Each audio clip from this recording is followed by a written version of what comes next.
thing that got me was the media rhetoric was like, these kids are bad kids, lock them up, throw away the key. And like, I just knew that wasn't the case. Young teenagers come into non-league and they feel like life is going to be rolled out to them. We are losing so many talented players that maybe are later developers because they're going to non-league and it doesn't look like football. Like, what advice would you give to that young player to kind of manage their expectations or their journey? the brown envelope you get from me at the end of the week or month maybe isn't as heavy as it could be elsewhere, but what value do you put on my coaching for you? Where, I'm not getting an opportunity at Wycombe, or I'm not getting an opportunity at Palace or whatever, and I play here. And I'll probably play step one. You are miles away from playing step one. UrFreshtvSport presents Harry Hudson. I'm Sian, you guys already know me. And Harry, co-founder of Kinetic, and congratulations, you've just been given Wycombe under 18s head coach. Thank you. How are you feeling? How long's it been since you started? 3 weeks. So You're really, 3 weeks really in? quick. Yeah. Only 3 weeks in. So How's the first few weeks been? it's been really refreshing. It's been great to be at a club that has a blank canvas. So often you go into like institutions and there's so many things that are like, oh, but we do it this way, or like people that have many says. So to get anything done is really difficult. And I did struggle with that, moving from being co-founder. I kind of had say at Kinetic about what direction we go in. So when I went into other establishments, back into my like professional career in coaching, I always had to kind of take that step back and be like, okay, there's 8 or 9 people or stakeholders in this conversation, this decision, and that's challenging for me because I've run Kinetic for kind of 16 years. So having that amount of people to usually go through was a challenge, but we don't have it at Wycombe. We have some really, really good people, and they're very open to new ideas and to innovate. Yeah, and that's what's really exciting. So you've had a relationship with Wycombe for a while, haven't you? We would always play them each year, and we've had players that go into Wycombe, which has been great. The club's gone through a big takeover. Resources have gone from one end of the scale to the other. So their strategy is going to obviously change. They've been supremely successful in taking players from grassroots and non-league and pushing them through into the first team, and then obviously moving them on to Championship Premier League clubs. And that's been the model for a while. Some of that has been probably from necessity because there wasn't going to be a large first team budget. And I think the challenge we've got is just to keep that essence, because that's a bit special and a bit unique, whilst also having a new academy that wants to be world leading. So the club's gonna look different, but at the core, try and keep some of that essence of where the success has come from. Did you ever see yourself working at Wycombe? Like, you know, when you've got a relationship with a club and you think, would I work here? That's a really good question. I would have said probably not, based on the fact of where we were, or where Wycombe was, because they weren't going to have like a multitude of different staff. Sam Grace has been there for a long time and done an incredible job with limited resources. Obviously the first team management at the moment are flying and doing really, really well. And I wasn't ever going to move from Kinetic and non-league into being a first team manager in Football League straight away. That was never going to obviously happen. So I envisaged, when I did have the opportunity to move back into professional football, probably to start into the academy and work my way up. And at the time, Wycombe never had an academy, so no, I probably didn't see myself at Wycombe because of that. But yeah, the fact that they're launching the program from scratch and there's a chance to shape it is something that's like really exciting to me. So yeah. Definitely. So let's go from the beginning then, when Kinetic was just an idea. So how did just start there. So as a youngster, I was like, obviously I wanted to be a professional footballer. I was signed at Wimbledon before they became AFC Wimbledon, or MK Dons at the time. So and obviously I wasn't good enough to be a pro. So I had and you were how old then? 14 when I came out. So not a story that you haven't heard before, right? Like a lot of young people want to be a pro, wasn't good enough to make it. So I know that when I was released, I had like it's a bit of a crossroads, and it's a change in identity, like from when I was young, because I reckon I peaked when I was about 10. I was really good at when I was about 10. Like, I've never heard anyone say I peaked at 10. No, I was like really, like for the level I was good then. So growing up, I was always like, in my reputation, my identity was being a footballer. In primary school, I'd play in the year 16 when I was in year 4, so you always get known socially as that football. So yeah, when I came out, it was like. And you grew up in what area? I don't actually know this. Oh, you did grow up in Croydon. Yeah, Where did you go to school? So I went to St John's Primary School in Shirley. Yeah. And then I went to Royal Russell on football scholarship, and then I went to Langley. Okay. Oh, you went to a good school. I went to a good school for year 7 to 11. Yeah. Okay, yeah. So yeah, I was lucky. I was very fortunate. Especially when I look at like some of my friends, like the other schools around me, like Eden. I went to Ashburton. Like I think two of those three schools ended up kind of almost closing when They I did, would have been there. Yeah, Ashburton closed, yeah. So I was lucky enough to go up further up the hill, Gravel Hill. At the time, so yeah, no, very very fortunate to be there for those years when it's like you're most malleable at that time, right? Those years when you kind of find yourself. So yeah, came out and then I've been very lucky. I've had an awesome like family support. I'm so grateful with my family. So when I was like, okay, I'm not going to be able to be a footballer now. Like, what do I do? And football was all I knew. So that was when I basically just went into coaching. And From that young? Yeah, Michael Lacey gave me my first job in Canterbury Road. And I was like, 15, that's right in the end. Yeah, when it was the Sand Astro, like that was my first like job basically, like my first experience into coaching. My dad had just finished one career and was starting kind of second career in coaching. So kind of followed on those coattails, and then hustled, worked as much as I could. Had a gap year before I went to university, and then found myself working on the Kicks program at like Harris Merton, so like in between Collins Hill and Thornton Heath.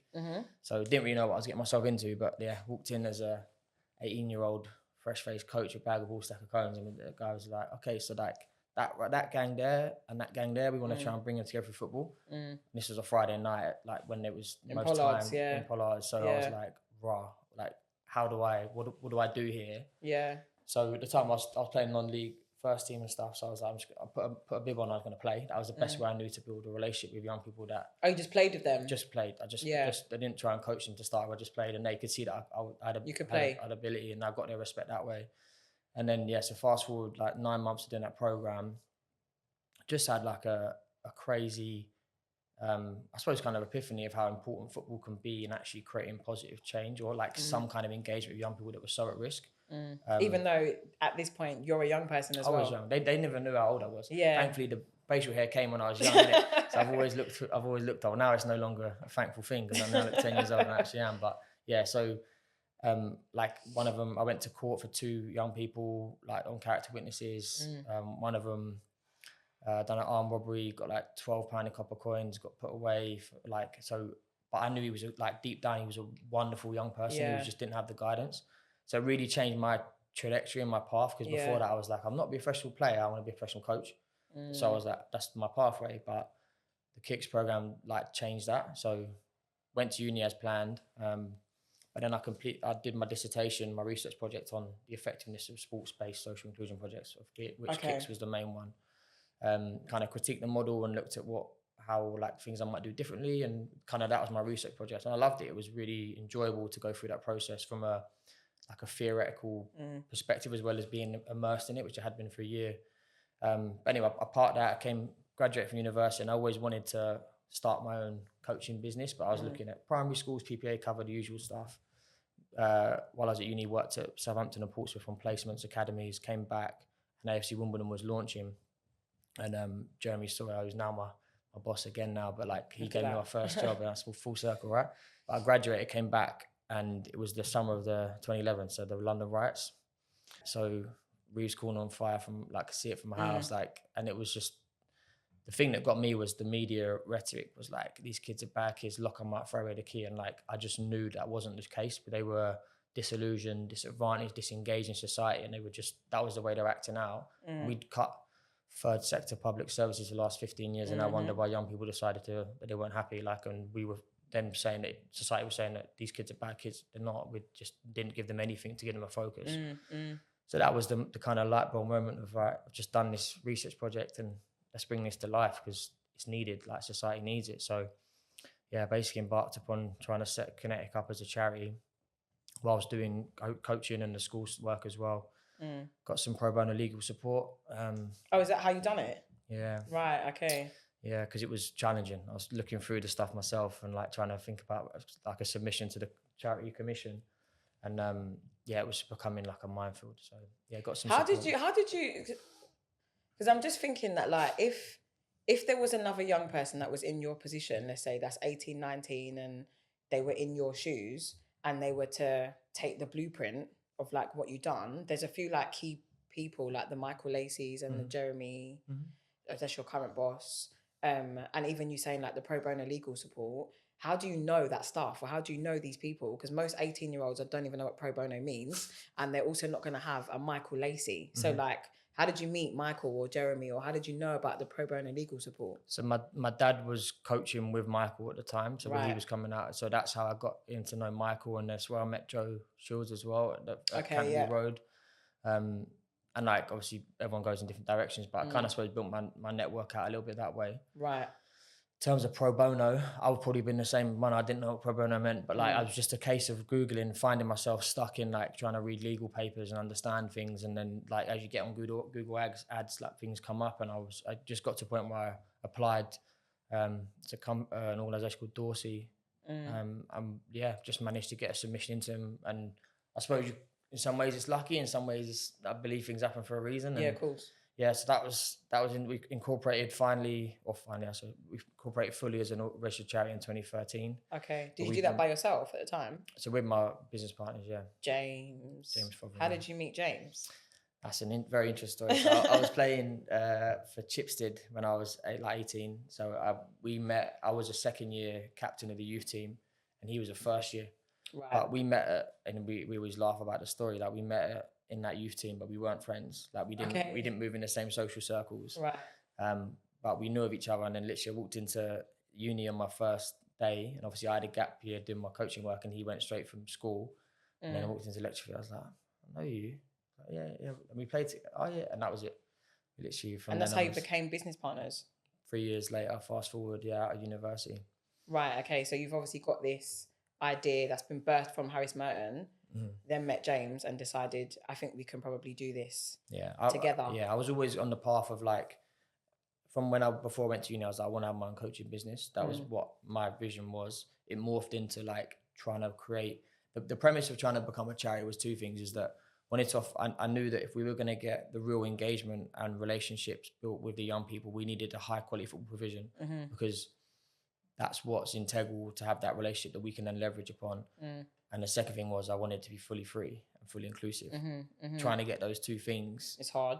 Yeah, it's almost impossible unless you have the ability to draw down external funding through being a registered charity. So that's why it was like, okay, cool, we need to do this. We're never ever going to charge a young person, a family, anything. We also can't be on a park with like no footballs and no bibs and like no goals, and believe we're going to do something that's going to be life-changing for young people.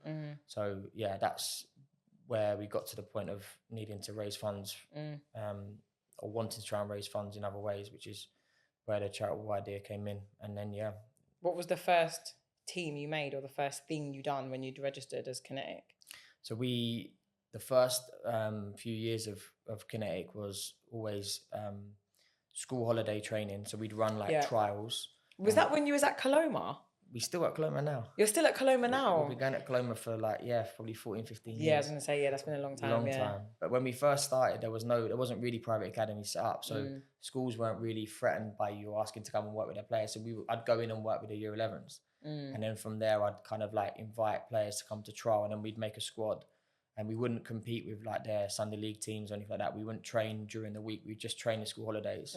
But we'd do like 3 days really intensive training. We'd work with the boys, and they were talented. Then they said there wasn't loads of private academies out there, so it was like trying to collect the best of grassroots together. And then we play a fixture against a team during each like camp kind of thing, and then we'd work towards a tournament. So the first year we went to Wales, and then year 2, year 3 went to like Gothia Cup in Sweden, and that was how we started the program, like the brand and the program off. And then by the start of our 3rd season, we had our first full-time program set up at Wycombe, and that was where we had the post-16. Yeah, post-16 program. And then so we've grown from there to 12 boys programs and 1 cluster, but we become 2 girls clusters by September 2025. So you'd be looking at now Kinetic is what, 15 years old? 17 years. 17 years old, and it probably doesn't feel like. Well, does it feel like that? Does it feel like some it's days? It depends what day. Some days it still feels like it's been 20 years. Yeah, no, it's been an incredible journey, and we've changed and morphed, and we've become so much better and refined in our delivery model over the years. And I'm super proud. I'm still like day to day fully engaged in Kinetic, and it's my baby, and it always will be. Nothing will ever change that. It's my I've got one son and I've got another child, and that's Kinetic, and it will never be anything different to that. Yeah, I mean, from, I suppose, like an external view or from an outside view, Kinetic has always had a very good like blueprint. Do you know what I mean? Is that you might, if I think about from when I was working at Reach and Higher, we always knew about Kinetic. Do you know what I mean? We always knew that, like, because a lot of our boys used to come to Kinetic, and we could definitely see the standard of coaching was good. It always felt like the better players could go to Kinetic. Do you know what I mean? There was always like a space, and I don't think there was anything else in Croydon that could compare at the time. And now you can probably pride yourself on the fact that when there are other post 16s that might be setting up, they're definitely looking at Kinetic as the blueprint. Do you know what I mean? So it's definitely, like, I would say anyway, something, it's a massive success to have done that in Croydon, as you would know if you born and raised there. So was I. There's nothing, I don't really think there's anything that comes anywhere near it. So it's definitely, and that I can't see another Kinetic coming round for another like 30, 40 years. Do you know what I mean? I don't think until you move it on, then there might be another, because then you're really and truly, you're up there with the Lambeth Tigers, the junior elites, the, do you know what I mean? And that I think anyone that starts an academy aims to be there. I know my current role is like, if we're going to fix this up, we're looking at, how do we get it to a Kinetic? How do we get it to a Lambeth? Do you know what I mean? How do you get it to the junior elites? Because you've definitely done very well. But then I also know it's important now that I know the length, this isn't a 5-year-old program. Do you know what I mean? This is something that's taken you 15 like plus years to get to. Cool. You've established Kinetic, and then you take your first role outside of Kinetic. I think the only bit that came before that was concurrently to doing Kinetic, I worked at Wimbledon first. Okay. And then as in their academy, and then I went to Palace, and I was actually full-time at Palace for nearly 2 seasons. While running Kinetic? Yeah, but we were starting, it wasn't the same Oh, size okay. then. But that was, and then I went part-time at Wimbledon, part-time at Palace, then full-time at Palace, then back to part-time at Palace. And then when I left the second time being part-time at Palace, then I went into non-league. So I've always kind of had Kinetic plus something. And that's always how I've had, like, and how I've always seen it in my own mind is that, like, Kinetic is my baby. Well, it's not just my baby, but it's my like core of what I do. Yeah. But I always knew that part of me wanted to see how far I could go in the game, like from a personal perspective, because Kinetic isn't just me. It's like there's so many amazing people now, like especially now that morph and change and becomes more and more dynamic each day to service to young people. And it's important that you have to be in the coalface of working with young people to know what direction to take the organisation in. And as the organisation has grown, that can't be something I could do day to day. So my ambition was always to get to a point where I could oversee Kinetic and I could go back to full-time looking at where my journey would go. But concurrently to that, getting to that place, which only happened this summer, was always having something that was my coaching, which was the academy coaching to start with, and then did 7 years in non-league. Have you ever had a before we even touch on the non-league stuff, have you ever had like a clash, without like naming any clubs, in terms of like, actually I work part-time or full-time at a pro club and they're not actually, or it's a bit distasteful to run your own thing? Have you ever had to deal with that like clash? Touch wood, not yet. Okay. Because it's always been Kinetic first, and like I think that's been known. Obviously there's times perhaps previously, and I hope not, but I'm sure in the future, where a young person might not will move to a certain club or sign for a certain club, and then the question of like, but why didn't you come here? It's like, it might not be right for a young person.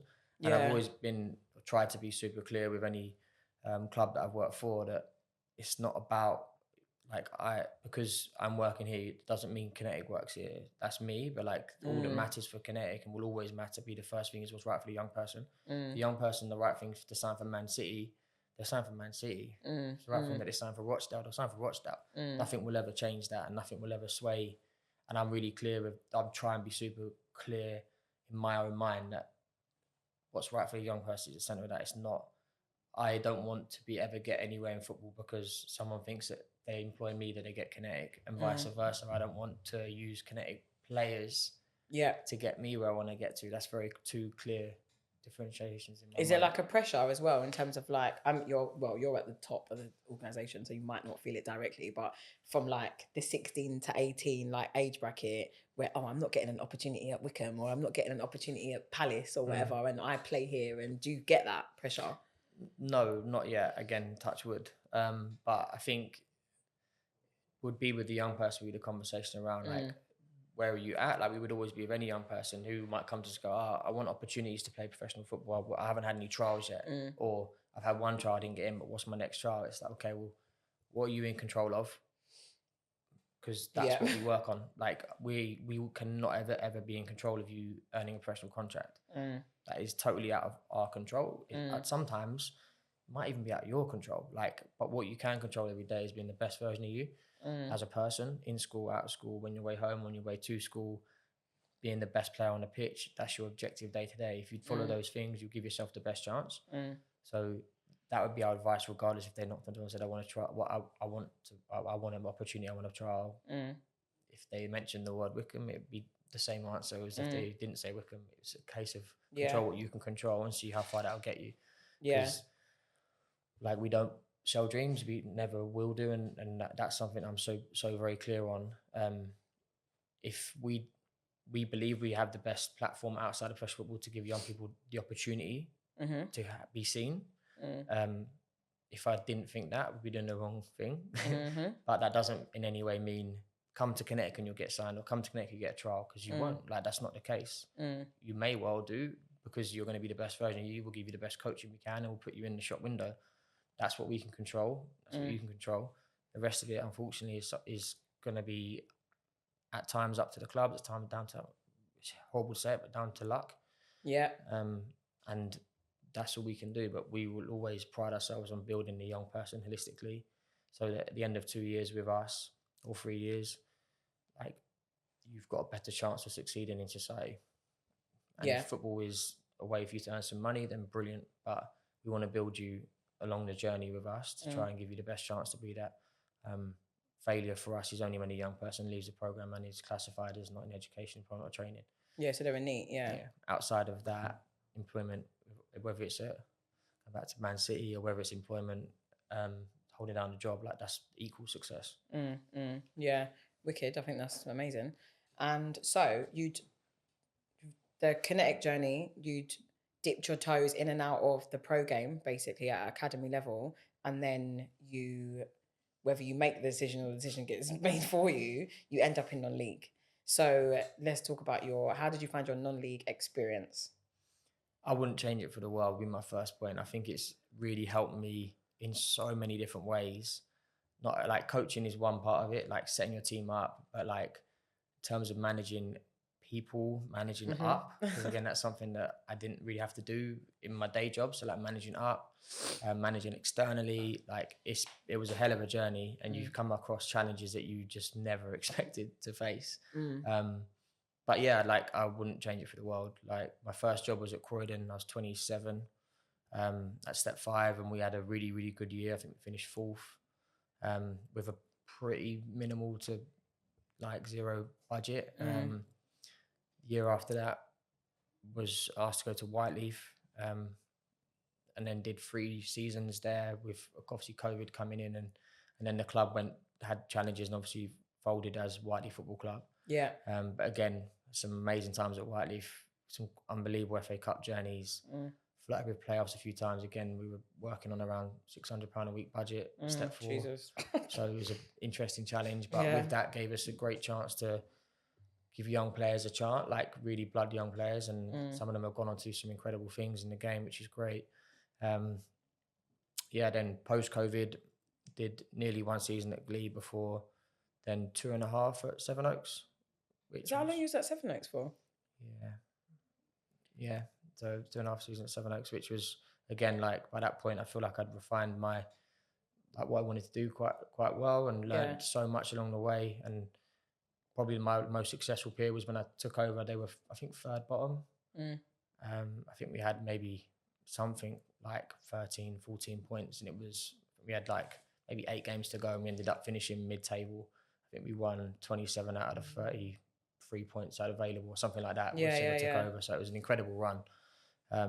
And that was good because it was a different challenge for me taking over a team midway through a season in a relegation battle, and that posed again loads of different challenges that I hadn't had before. But I really enjoyed that time, and resigned this time last year. To be fair, I had my new son, and I kind of knew at that point I was looking at the next journey into professional football. So knowing that Kinetic was at a stage where it was stabilised and really sustainable, again, touch wood, but and then it was just about looking at the right jobs, and first took a job at Brentford, and then left a few weeks ago to join Wycombe. I mean, there's definitely a couple of questions I want to ask around non-league, but do you think you've got like a Harry Hudson playing philosophy? This is how I want to play, and if so, then how would you describe it? I think yes, I do. How I want to play, my philosophy is to dominate the middle of the pitch. So if you dominate the middle of the pitch, you tend to have the success in managing the 5 phases of the game. Obviously, it's like a trend to play through the thirds, and that's something that I want to do. But certainly, my time in non-league has helped me establish the element of being pragmatic at times and understanding where spaces are, which I don't think you necessarily get stretched like that if you just have your grounding in academy coaching. And I would look to be, like I always say, the word control is important for me. So being in control of the opponent when they have the ball. So generally wanting to regain the ball as quickly as possible, but not at the detriment of being out of control of the opponent. And then I would always pride my teams on being tactically, hopefully, one step ahead of their opponents. And that comes from a basis of being in non-league where we typically don't have the better players necessarily, like on the bigger budgets. How do we gain that advantage during game and match play? And that would come from us hopefully being like tactically adaptable and being ahead of our opponents, and knowing that we might have 1 to 2 different systems we play throughout a game, and trying to understand the dynamics of a game around when we might make those changes to our system or our structure. So when you mentioned, if I can requote this right, being in control of the opponents when they have the ball, right? So would you say that is something that can translate into academy, into first team pro, into Wycombe 18s, into non-league, just like wherever you go, you might take that sentence, let's say, and say, okay, can we control the opponents when they have the ball? Do you think that's easily translatable in the different environments you've worked in? Yeah, because I think out of possession, when you're working out of possession, it's much clearer, as more black and white. Like there isn't. I think if we want to foster creativity and innovation when players have the football, which is only what's going to do things like open defenses and break down low blocks, etc. They need to have a framework to work within, but there's going to have to be an element of feel and creativity the players will have. Out of possession, it's kind of black and white. Like this is what we're going to do.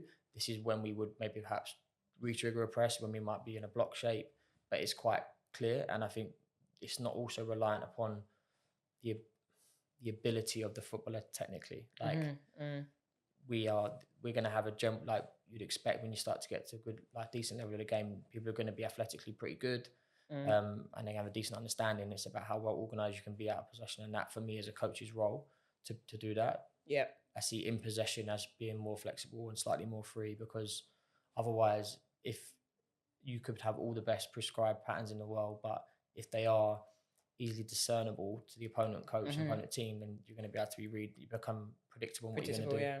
Even if you might be brilliant for the first 20 minutes because you might have a certain pattern that's working, ultimately the game is dynamic and the opponent will adapt and shift, and therefore we need to be ready to then adapt and shift to keep one step ahead. If we carry on just with plan A the whole time, then potentially you might become a little bit one-dimensional. So that's my philosophy in an absolute nutshell. Have you had an experience where you're struggling to implement your philosophy, or the players are not buying into the philosophy? I'm sure I would have over the years. And when I look back to when I first started working, like our first post-16 program and stuff, I was very, very rigid with how I wanted us to play.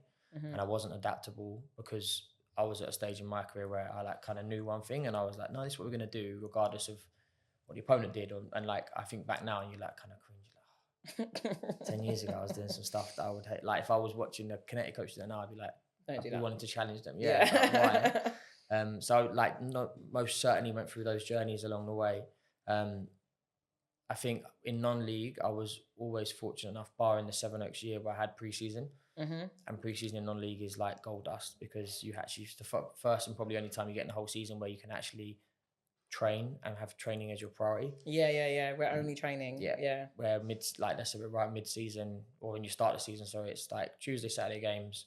Thursday, you're on recovery pretty much, with maybe a little bit of work you can do for 45 minutes. So like you can't do much in 45 minutes. If you want to do a game model or another philosophy that is relatively complex, like it's just not enough time.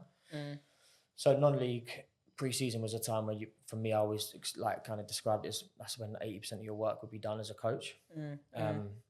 When I took over at Sevenoaks, like mid-season with a team that didn't look like my team. Yeah.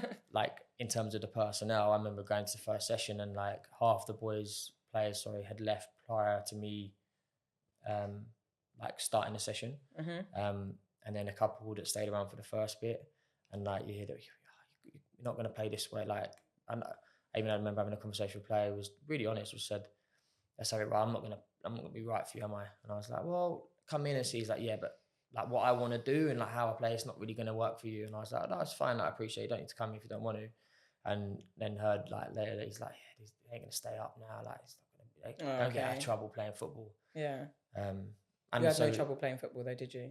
Huh? You had no trouble playing football though, did you? No. But I respect there's many ways to win football games. And like, I think especially in non-league, like there is a real stigma around young managers and want to try and maybe players challenge the status quo. And I think personally, I come from the bias. I feel like there's a large amount of young players, especially now that are used to being in full-time football education programs, are used to a certain style of play, a certain level of coaching, which again, I don't believe was even 10 years ago. Like people, when I played under 18 football, we trained once a week and we played our midweek in the Isthmian Youth League. Or Ryman Youth League when I was young, so I'm my age now. But and good players played in that. But now you look at where we are, like the best players are playing on Wednesday afternoon if they're under 18s and they're part of a full-time setup. So players are used to a certain way of playing, a certain style, and that like analysis, like these things are now embedded in what 16, 17-year-old young people are used to. If you don't have anything that looks remotely like that first team football, we are losing so many talented players that maybe are later developers because they're going to non-league and it doesn't look like football, like how they know the young people what football looks like to them. Yeah, because it is in the air. It is often, and again, I'm stereotyping now, but often the ball is in the air.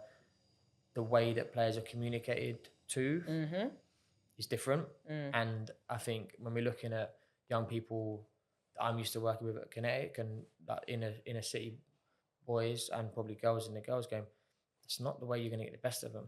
And I see so many, and I think it's such a shame to stop playing football at 18, 19 because why would I do that? Why would I run around and get shouted at like that? I'm not getting spoken to like that. It's not like, and we lose some people. So it's really, hopefully there starts to become more of a trend of managers in non-league being given a chance who are going to approach things in a different way. And there's some really good examples now.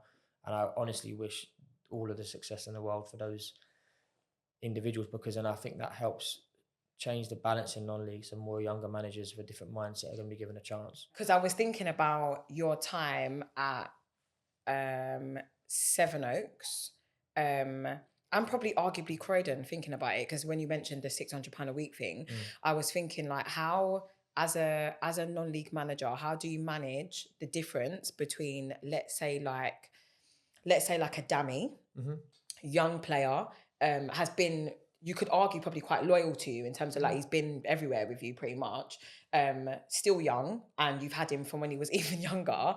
So Dammy might be the kind of player that might be picking up 60, 70 quid or whatever, like a week, when he was, maybe not now, but when he was like first starting out, and you've kind of taken him under your wing in terms of like his non-league journey.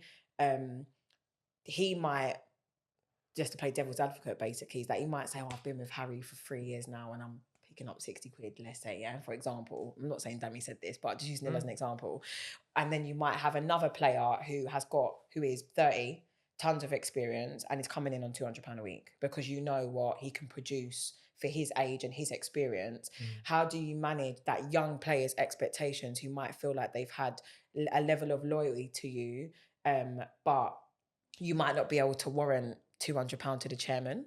So how do you manage the young players' expectations and kind of having to explain to them, but my man's going to come in and score me 25 goals. So that's why he's on 200 quid. Like as a new manager, because I wouldn't consider you to be a manager that's in the old guard as such. So like, how do you manage a situation like that? So I think when I first started at Croydon, I remember, so 600 quid a week, and nearly half of that was on Nathan Campbell, who was our captain at the time, and we managed to get him to drop a couple of levels.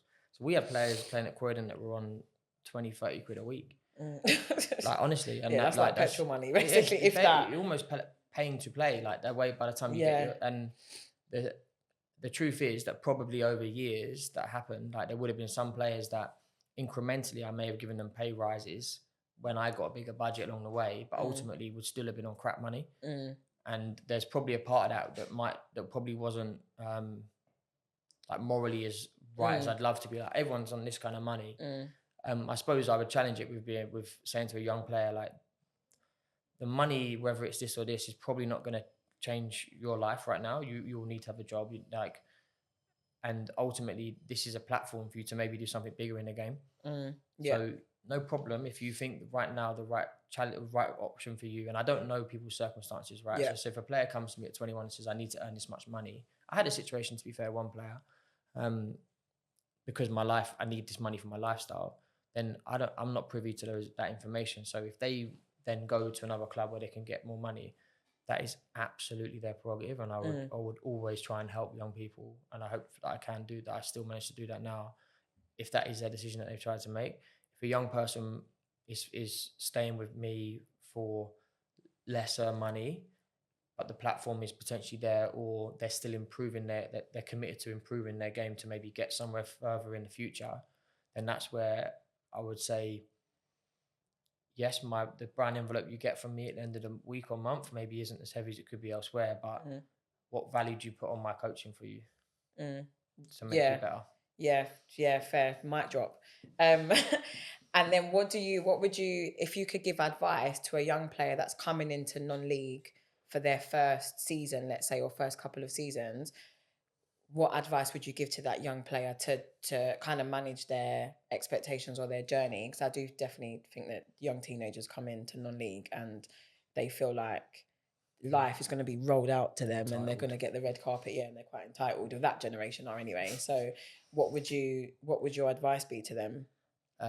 Definitely play is the most important thing. So go where you can play. Like, don't go step 3 and sit on the bench when you could play 50 games step 4, and that knock-on effect all the way down the pyramid. So try not to be obsessed with the level, like, especially how you build your value in non-league is by playing games. And ultimately, if you're 18 or 19, you haven't played non-league before, your value is zero. There is nothing. You might have been we've all seen it, players that come out of scholars at pro clubs are like, oh, okay, so I've come out of Millwall, Charlton, I'll probably play step 1. You are miles away from playing step 1. Like, do not even think about step 1 or step 2, arguably even step 3. Like, you might need to play a season at step 5 because what you're going into, you haven't been exposed to in academy football. So go where you play and you build your value in non-league by playing. And ultimately, as soon as a manager comes in and that 7-day approach happens, your value starts to go up, and it goes incrementally up the more you play.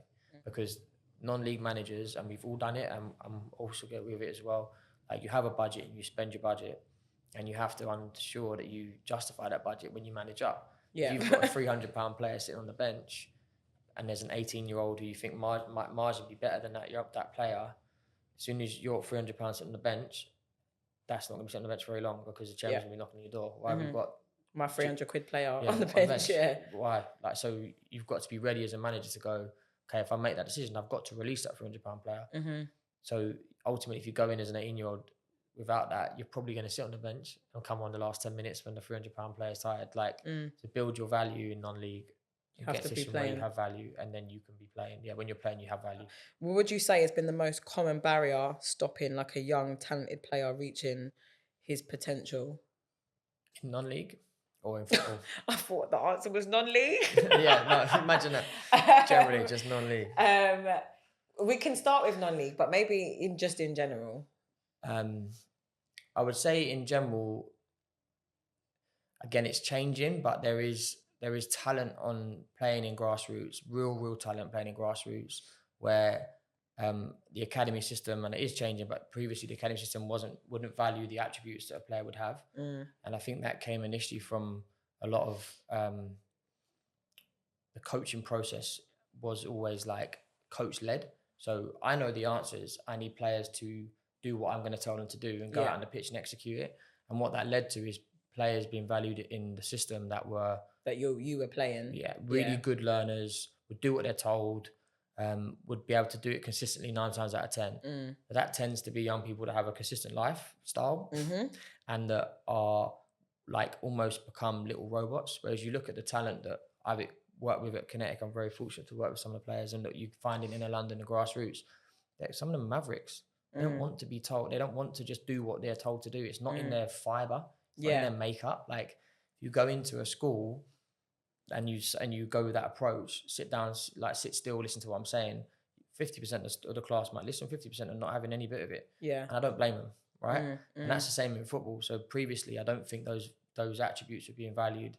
I do think it's changing. If you look at the players that are coming through the England system now, like I grew up, the golden generation for me when I grew up was Beckham, Scholes, Gerrard, Lampard. Now the golden generation is like Cole Palmer, Jadon Sancho, Phil Foden. Yeah. They're different players. So we're starting to understand and appreciate that there is value in the Mavericks and the creativity, and the coaching process has changed. I still remember doing my B license when I was 19, and it was stop, stand still. You done your B license at 19? Yeah. God. Stop, stand still. What could you do better? That was what we. It was like a tick box then, wasn't it? And like you lose a kid like that because you've stopped the whole session and you're putting me on the spot and telling me what could I do better. Like if I'm not like I'm gone. Like that's not what happened. Like it's not how you get the best out of certain individuals. Whereas now the game is more the teacher. We're starting to set up frameworks for people to learn within. Yeah. So I think that's what was a big barrier to young people. I think in this country, if you don't make it if you're not into an academy system when you're 16, 17, 18, it's hard. It's not impossible, but it's hard to get back in. And non-league didn't necessarily foster development of any player. Yeah. Non-league was like... They want the players to be made and ready now. Yeah, hook it, good areas, channels. Now and do it now. If I had £1 for every time that we heard them sayings, I'd be a rich man. Like that's what non-league was typically has been built on. So any like late developer was going to be struggling, like was going to fall out of the game. If you look at on the continent, like you go and watch a Spanish 4th division game and it's like, it's soccer, it's football. Yeah. It's like watch most step 5 games in non-league. Like and this Route 1. So it's an 18, 19-year-old is just going to get lost to the game. So I think that is where again we don't have many places where development can continue at when you're latter part of your teenagers, early 20s. So what would you say has probably been the most talented player you've worked with, and why? Josh Marja would be probably the most talented player. Okay. In terms of like that Kent into the professional game, I have been very fortunate to be able to work with some professionals like at the top end of the game, but that's a bit of a different like type of session, I suppose, or question. But yeah, Josh, when he was 15, 16 and with us, he was just had an unbelievable ability to be composed and calm in like any situation on a football pitch. And most of that came alive in the penalty box. So like he had the ability to finish off both feet or from headers, and he had just had a real, I call it feel, like the feeling of when and what to select a type of finish in a certain moment. He's an incredibly gifted player, and I think if it wasn't for his injuries, he would be in the Premier League now. And that being said, I think he's top goal scorer in the Championship, so he's not doing too bad. Not doing too bad for himself. What would you say are the type of attributes that you think, based on what you said about Josh, and then probably from rubbing shoulders with Joe, would you say attributes that players have that scouts are looking for when they're scouting young talent? Well, great question. I would say the immediate thing that scouts are looking for when they come to grassroots is athleticism. I think if you look at players that come out of the system, they tend to be technically very proficient, but are probably not able to affect the game based on maturation, based on their physicality, based on just their limitations of their genetics. So I think when scouts come to non-league, like, can this individual deal with the physicality of what is going to be next? Now, it's basically I would hang my hat on the fact that Chelsea will never pick up a player from non-league past the age of maybe 16 years old, because at 16 they're signing the best players in the country. They're then at 18 going to spend money across the globe. So a player will get to that, potentially go into the Premier League at that late by starting probably in League 1, League 2, maybe Championship. And most of nearly every single success story that's come from Kinetic, they've made their debuts in League 1. Josh Marger was at Sunderland, Quadro Bar at Rochdale, Reece Norton-Davis at Sheffield United, Omar Richards at Red. Like, the boys that have gone on to do like big things in the game, they kind of broken through at League 1. Right, okay. And that's what typically you're going to look for. Now, if you're going to play in League 1, you have to be unbelievably gifted if you just can't deal with the physicality at that level. So if you're going to break through, there's going to be the first question is, okay, I'm scouting at this level for a player that might make through to the first team that we can sell in 18 months. They're going to need to be physically of the level to be able to compete. After that, we're looking at the situation of like having that bit of X factor. Now, X factor can be many different things, but again, looking at players that come out of the system, they tend to be proficient. I use the word proficient at pretty much most things. So they're really competent. They do exactly what the right decision most of the time, and they're technically smooth and they're sound. But actually, like, they're probably just sixes across the board. And when you're looking at going to watch like scout from that level, it's like, okay, where's that player's X factor? What's his 9 out of 10? Now, if that might mean he might have things at 3 out of 10, but maybe we can accept those weaknesses because we've got that 9 out of 10 attribute that we can really go after and really develop and harness. So they would be what I'm looking at. Now, that X factor for a winger would be easy to, we could all, he 1v1 ability, cool. For a striker, it's ability to score goals. But then there is X factor at centre backs and full backs and centre mids, but you have to have that one outstanding factor attribute. And that's something that my advice again to young players is, obviously, yes, work on your weaknesses, but also really push your strengths, because it will be that one outstanding factor that catches the eye for scouts and that they'll remember. If you watch the whole game, you've got 22 players, 25 players, 28 players, your subs, what's going to make you stick in your mind? It's going to be the X factor. I'm finding that. And being able to show that. And again, that doesn't mean X factor, doesn't mean doing 1,000 step overs, 15 pirouettes on the ball. That's not X factor. X factor is maybe a little bit of that, but what's the end? Like, do you then get your cross right? Do you get your finish right? So, or like defenders in the box, X factor defenders might be how many first contacts in the box. Every time the ball comes in the box, in either box, you're heading it. That's X factor. So yeah, yes, develop weaknesses, but also like really push your strengths, because it is going to be that one outstanding thing that's going to catch the eye of a scout. Do you have like maybe this is a personal pet peeve of mine, yeah, but you know when you've got players that are really, really, really skillful, but there's no this and. So like, okay, you've managed to beat 2 players with whatever skill you've managed to use, but there was no cross, there was no pass, there was no shot, there was no at the end. And I think that young players really try to hone down on like, can I beat you? Can I beat you? But in my view, this is my personal opinions, I'm asking you for yours, is that like this isn't futsal, if that makes sense. Or it's a lot about 1v1s, and even futsal, you still have to score goals. Do you know what I mean? So it's for me is that I think it's fantastic that you can beat a player, but beating players doesn't solely win you games. So how do you manage a young player to get that you need to do this and you can't just beat him? And that's it. I mean, the first point for me would be that I think that like the mindset around that is like creating the cages, or like in down on 5-0s or down in like goals, because there and in those environments, it's more, I build my status more by mugging you off. Yeah. And there's cameras everywhere, social media. That's what it is. So that's more, I value that more than the end goal. Like, we even see it when you train and like you nutmeg someone, like the whole crowd goes mad, and then they'll block a shot, and it's like, no, whatever, like, don't matter. But like, we have to change that mindset. Hard to get a young person to value the next step. For me, like, we would always, something with the center of what we do at Kinetic is always try and explain and understand the why to the young person. If I say to you, do this, but I don't explain why, the young person's either going to go, adults tell me all the time to do things I don't care about, so I'm not going to do it. Or I'll do it and I understand to do it in that one tiny instance that makes sense. But football's too dynamic for that to be then transferable to other situations. So understanding the why. So for me, bringing in a talented player, like let's say they're super 1v1 dribbler, but does too much and doesn't have an end product, It'd be about, I don't need to work on your own ability now. Like that's, you've come in as a product. Like it's our job. This is Kinetic now. What might be, how do we teach you the tactical side of the game? Because ultimately you want to be a professional footballer. Yes, okay. So in 18 months' time, you need to be able to play in the first team. Manager needs to trust you to go on the pitch. So if that's the why behind why we're doing it, it's then about understanding that it can't be this ability for no end product, because that's not going to get you where you want to get to. The game is becoming so scientific now, so much data driven. Yeah. Everything's data driven. Like you're going to be judged as a forward or a wide player on your productivity, your direct goal contributions, goals and assists. So this little bit here, that's great. Let's now do it in these specific areas, and the end point is then this, because that's what's going to get you where you want to get to.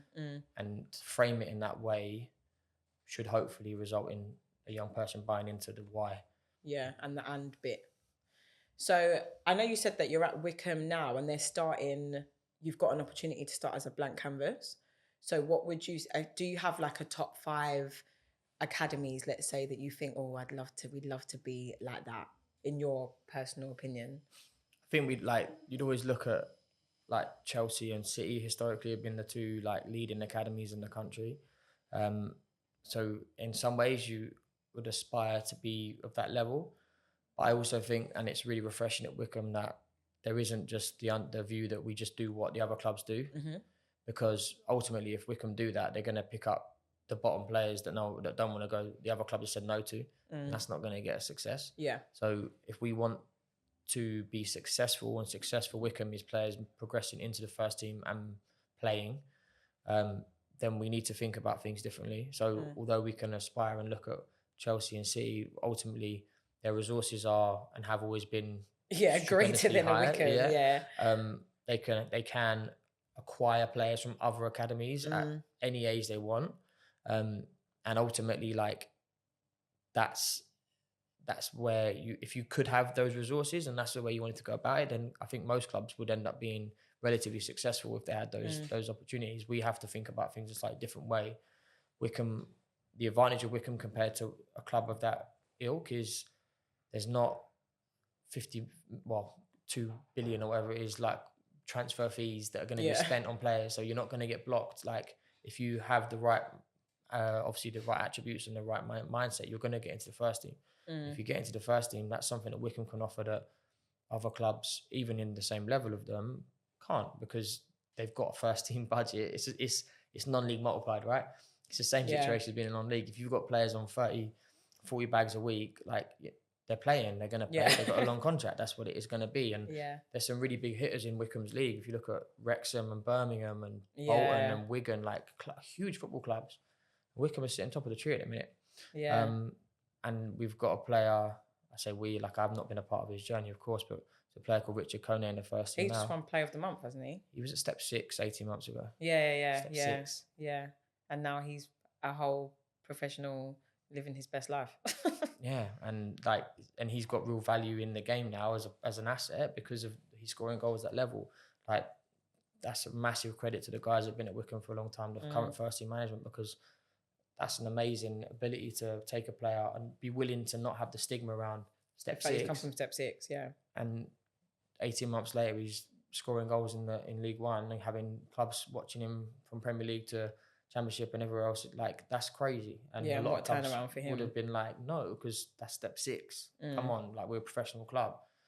Like it just shows that with the right scouting, the right development, the right approach, like there is value in non-league and in grassroots. And again, the fact that Wycombe is like the foundation of success recently has been built on that really resonates with me. I suppose you'd probably be quite fortunate that you've had like roles across like separate academies. I mean, I haven't worked in a youth professional academy before. I've only like gone in and observed or watched a session or been there for the day, or do you know what I mean? You just get little bits, and I find that there's little things that you can take like from each academy. Let's say like I don't know if it's like that anymore, but at QPR there was very little flexibility to coach because it was like, this is the sessions for the year basically, and this you're just going to follow this. But then let's say I know loads of I've got loads of contacts at AFC Wimbledon, so I've gone in there like a couple of times and spoken to loads of people over at Wimbledon, and they've got that that sock thing, which I haven't seen anywhere else, like the odd sock that you can't get a pair of socks basically until you become a scholar, which I think is sick. I went in and watched their player-led program, and it was like their under 9s or their under 10s are managing their own game. And I know when I was at Millwall, I literally took it and just introduced it at Millwall. Yeah, because it's like, I think that's a great concept. And potentially loads of other youth academies had that. I just only saw it at Wimbledon. So I think that when I ask a question about the top 5, in your opinion, let's say, is that you must have experienced times where you think, oh, I like that, I'd have that. And then now potentially you have an opportunity to shape it at Wycombe. Yeah. And I think there's something that Jeremy and Dan at Wycombe have been really clear on, and it really sits well with me, is to innovate is one thing, but not to be gimmicky is another. And I'm not, by the way, I'm not saying in any way that the stuff like what Wimbledon do and everything, I'm not saying that. Yeah, no, I know what you mean. Yeah, there is that balance, and like there's obviously key methodologies that work, and we need to understand the experience of what other established academies have done and take bits from that. But we also do want to innovate and want to do things differently. And I think the staff at Wycombe have a wide, varied experiences that we're going to all draw upon. It won't solely be like in any way my job to shape it solely, of course, but there's definitely some ideas we've got around how the games program looks, not just having academy fixtures, because you look, and then you, again, going back to what Sam Grace has done, the loans that he selects for the certain players add real value to them as a person and a player, and having those right loan opportunities is going to be really important. But yeah, we want to innovate without being so far one way just to be different, and actually we're just doing it to be different. We're actually doing it for the value of the players. Exactly that. All that matters is us, as how we develop players, and trying to maximize that for the young people that come in our building. And yeah, innovate within reason is obviously something that is definitely true to what the club want to do. So on that, this is a bit of a wordy one, but a lot of these pro teams basically are remodeling or having a look at their programs basically. They're hiring head coaches instead of managers, and they're creating, a lot of clubs are actually creating sporting director roles. I've even seen sporting director roles at like Step 7. So I've seen it. And I suppose they're responsible for identifying players in theory. And why do you think that clubs are taking new approaches? I think probably, and if I put myself in a situation of being a chairman somewhere and you're investing heavily in a resource, which would be your first team, or like if all the keys are held with the one manager, there's risk. As in, like, that manager could do really well and leave. That manager could do really poorly, and then the money that you invest in certain players or contracts then becomes null and void, because that was the vision of one manager and the new manager has a different vision. Yeah. So I would say that the theory behind it is just a more strategic approach. And I think Brighton are obviously on the tip of everyone's tongue right now, but you look at, they lost Graham Potter, they lost De Zerbi, but like their approach doesn't change. Like if you have a sporting director or someone who's a little bit more removed from the results straight away, then you're going to follow the same strategy regardless. And to be fair, being at Brentford for a little bit of time that was really insightful there. Like all the time when they were not doing great last year, everyone says there was just no panic. It was just, we followed the data. The data was telling us we're doing fine. We're doing fine. It will turn. It will be fine. And it was. And it did. And that's taking the emotion away from it. And I think that's why I would imagine clubs, even at non-league, are starting to look at that as a kind of approach. Like the person in the figurehead. Again, Chelsea's a good example. They have a head coach, they have a manager. The head coach's job is they get the player. They be kind of given the players. They follow a strategy. If that doesn't work out with that manager, will find another manager that will follow the same strategy, because otherwise you end up spending £50 million on. I remember a really good, interesting story about that. The Liverpool back in the day, when they went after like crossing the most amount of time, so they bought Andy Carroll and they bought wingers that were going to cross the ball, and they just crossed them anywhere, and it didn't work for them. And there was obviously the intricacies about why. But then you go and a different manager comes in with a different approach. Suddenly Andy Carroll, £50 million from Newcastle, was a waste of money, because you're now not going to play that way. If you have a sporting director or someone who's zoomed out a little bit, then you maybe don't have as much waste on resources because you follow a plan that you stick to. Do you think it's wise to go down the route of head coach and manager, or if you are going to get a sporting director, they need to have a certain vision, let's say, in terms of they either need to be closer or you need to be far. Do you know what I mean? Not completely far away, but far enough whereby people are just in place and you're literally directing. I think there needs to be a joined up approach. So if a manager's currently in position and a sporting director comes in, that's going to be a challenge that happened at West Ham, right? So David Moyes was there. They brought a new sporting director. He had a different vision to what David Moyes had. Yeah. Went in a different direction because they weren't going to work. If the sporting director appoints a manager, they're appointing based on key parameters, I assume, which is what they're aligned with. And then it's just I think as a personally, if it was non-league, it's a very, very different animal. I don't know exactly how that would work, having that kind of role, because if you're not aligned with the type of players that you want, like I wouldn't want to be in a situation where someone goes, "Oh, there's another player for you. There's another player for you." It's not. I didn't want that player. That's not what I need right now. Like what's going on here? You become conflicted. I think if you have a clear strategy and you stick to it, then and that's going to happen mainly at the higher level, but that's going to work, right? Well, it should work theoretically. And you're looking at Chelsea now as a good example of that. So now they've found a bit of a formula that at the moment seems to be working for them. But again, like the Arsenal's going to be really interesting. Now Edu's going. Yep. What happens there? Like if that sporting director isn't aligned with Arteta, what's going to happen?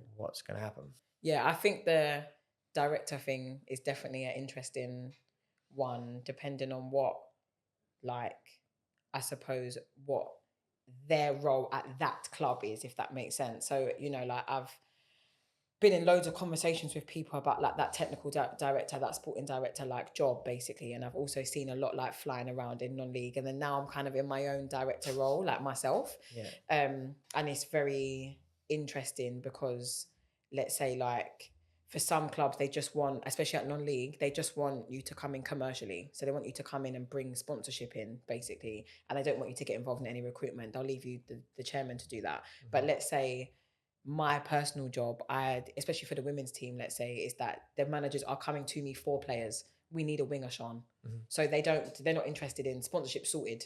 They're not interested in that. Actually, you're the one with the black book. So if you could make the calls, please, because we don't have it. Whereas some people might not want their sporting director involved because they've got their own black book, do you know what I mean, of players that they want to phone. So I definitely think it's an interesting role depending on the need of the club.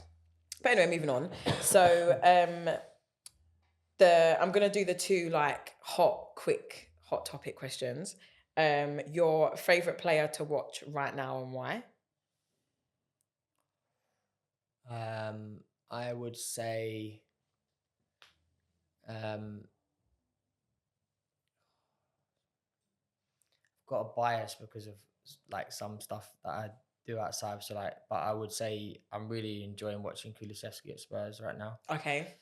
Why? His shifting role for Tottenham. I'm a Tottenham fan, so that's part of probably it. The bias. That bias, yeah. But moving from as a right winger to his position now being inside the pitch, and that evolution of him as a player, and I think obviously terrible result of the weekend, but generally Spurs when they're good, it all comes through him. And I really like to see players that are still developing and growing in that level of the game at their age. He's not old by any stretch, but he's still not 18. So he's been probably played 300-400 times, 500 times in senior football, and he's still developing and growing. And when he's good, I think his impact on the game has been Premier League's been incredible. Okay, cool. And your favorite player of all time and why? So I go back to two players that, because I played centre mid. I think you always as a role model, you always look up to players that played in your position. So Paul Scholes or Xabi Alonso would be the two that come to mind for me. Their range of pass was and eye for pass, and their football brain, again, because I've never ever been blessed with much physicality in my life. I was always going to be looking at range of pass or football brain kind of people that played in those positions. And you wouldn't have gone like a Busquets? So Busquets came through when I was a bit older. Okay, so, fair enough. When I think back to players that when I grew up, thinking I want to be like that. Yeah, I'm again showing my age. But yeah, they're the two that would kind of come to mind. And I like Busquets is probably created the role of number 6 is Busquets is. But again, I used to think I had a decent range of pass, and like he's like, oh flipping hell, he's unbelievable. But so I like always like that range, that the ability to hit that 50-60 yard diag, or like that, which it always comes to mind for me with Scholes and Xavi Alonso. Busquets was a different type of 6. Yeah, true. I was never gonna be. Still too much craft. Busquets, Too much guile, yeah. I've got one last question, which I'm hoping will kind of just like bring everything together. Is the most recent like Kinetic venture, which is obviously the girls program, and you said you've got 2. We're due to launch the second one kind of cluster in next academic year. Yeah. Cool. So you've had basically a 15-year successful, I'm sure it's not been easy, but a successful journey building Kinetic, which, like you said, it will always be your baby, regardless of whatever like pro club you're at. How have you found like changing that over, because it's just been boys? How have you found like the new challenge of Kinetic, basically? Because I assuming really the next like the new version of Kinetic is going to be with girls now added into the program, and I'm sure it wasn't easy to make a decision to finally do it. How have you found the new version of Kinetic now adding girls in? Definitely, like challenging has been the word that would come to mind. We wanted to launch girls earlier, but the wonderful thing of COVID happened, so we had to keep delaying. It's been a challenge because we have a model that we know works, and we always believe we could change the participant we would go like want to engage with, and we believe the model at its core would be successful. And we thought that about changing sports at times. Like we thought we could go into basketball, the model would work, boxing. We discussed lots of things over the years, and obviously girls football is the next natural and what we should be doing. We're a registered charity that works with young people. Like girls football, women's football is massively developing. But yeah, it's been a challenge because we've had our model that we kind of want to stay true to. We also have to understand that intrinsically it has to change because we're working with a different demographic of person now. So yeah, we're into our second year.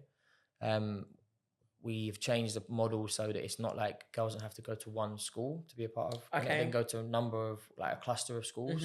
And then because we weren't finding, and we don't want to force like young people, girls weren't necessarily changing their education choice to do a football program. It was more... Yeah, they're doing A-levels. They want to do it. They want to stay at their school, and that's what they want to do. So it was like, well, there's no point in trying to get 15 girls to go to one site. Yeah. How can we work with a number of different... we work with the Harris Federation, a number of different Harris Federation sites. And then get them to come to one site. To training for training. Yeah. So, yeah, it's... And again, just like the demands of what we're asking for them, we, in our mind, are like, okay, 5 days a week, that's what we do with the boys, but actually that's not what girls necessarily want or need. So it's just been about that balance between thinking that the model works and knowing that it does at its core, but also being willing to flex and change to adapt to the girls without losing what is the essence of Kinetic. So it has been a challenge, and we're definitely along the way, like we did with the boys, we would have made mistakes, but we're slowly getting towards where we want to get to, and the plan is to have an additional cluster of schools. So we've got ones around Crystal Palace, South Norwood, Beckenham, Harris Bromley, like those cluster now, and then we might be looking at a different cluster. But yeah, it's definitely been a challenge. I think the centre of what was made Kinetic successful at the start was I grew up in Croydon. I knew Croydon as my area, so I knew what young people wanted. I felt like I wanted, but I'm not a female. I don't know what females want to be. So having that understanding, because I think we've only been successful because we have embedded ourselves in the community at Kinetic with the boys. And we now need to find the way to that with the girls. To do that with the girls, yeah. Well, I think on that note, basically, we'll wrap up because I know that the journey will go from here, basically. So I'm sure you'll have a great time at Wycombe, and the girls program will grow, and we'll be here in another 15 years' time, maybe, and then Kinetic will be 30 years deep. So, yeah, it's been great. And we're done.